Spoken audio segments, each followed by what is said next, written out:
Σε μια χώρα που δεν της αρέσει να μετράει, εμείς επιμένουμε. Ειδικά όταν κάποια νούμερα δείχνουν γιατί η Δανία είναι πρότυπο και η Ελλάδα κακέκτυπο κράτος.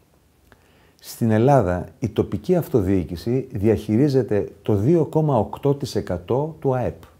Ξέρετε ποιο ποσοστό διαχειρίζεται η αυτοδιοίκηση στη Δανία? Το 37,6%. Αν το υπολογίσουμε ως ποσοστό επί των δημοσίων δαπανών, είναι στην Ελλάδα 5,6%, ενώ στη Δανία, κρατηθείτε, 64,3%.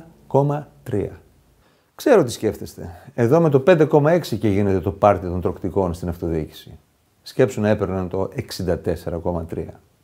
Κι όμως, η Δανία πετυχαίνει το απόλυτο 100% στον βαθμό ελέγχου της διαφθοράς, σύμφωνα με τις γνώμες των πολιτών της, στο πλαίσιο έρευνας της Παγκόσμιας Τράπεζας.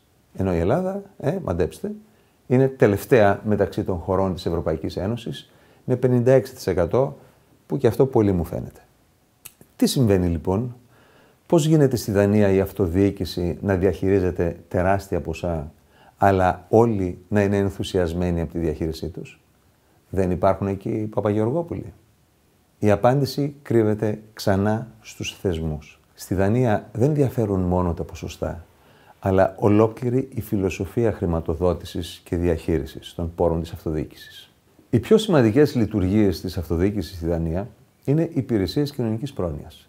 Φροντίδα των παιδιών, πρωτοβάθμια εκπαίδευση, φροντίδα για τους ηλικιωμένους, κοινωνική ασφάλιση, υπηρεσίες κοινής ωφέλειας, υδροδότηση, συλλογή σκουπιδιών, τοπικοί δρόμοι, τομέας πολιτισμού και αναψυχής, όπως βιβλιοθήκες, θέατρα, αθλητικές εγκαταστάσεις. Τα τέλη είναι ανταποδοτικά. Πληρώνεις και παίρνεις υπηρεσίες. Ξέρεις τι πληρώνεις και ξέρεις ποιες υπηρεσίες παίρνεις. Αυτό και μόνο αρκεί. Στην Ελλάδα που θα φτιάξουμε, το μεγαλύτερο μέρος των πόρων της αυτοδιοίκησης θα προέρχεται από την ίδια την αυτοδιοικητική δομή, η οποία θα μπορεί να μειώσει ή να αυξήσει τους φόρους, αλλά κάθε φορά θα υποχρεώνεται να ενημερώνει τους πολίτες για ποιον λόγο το κάνει αυτό, να ζητάει την έγκρισή τους μέσω δημοψηφίσματος και φυσικά να δίνει λογαριασμό και για το τελευταίο ευρώ που διέθεσε.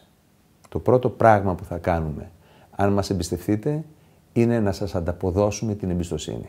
Από την περιφέρεια Αττικής ας ξεκινήσει η επανάσταση του καλού και από την οσιρή πελατειακή εξάρτηση, από τον αμοιβαίο εκμαυλισμό πολιτικού και ψηφοφόρου, ας φτιάξουμε νέους θεσμούς με τον πολίτη συμμέτοχο, συνδιαμορφωτή, συνυπεύθυνο.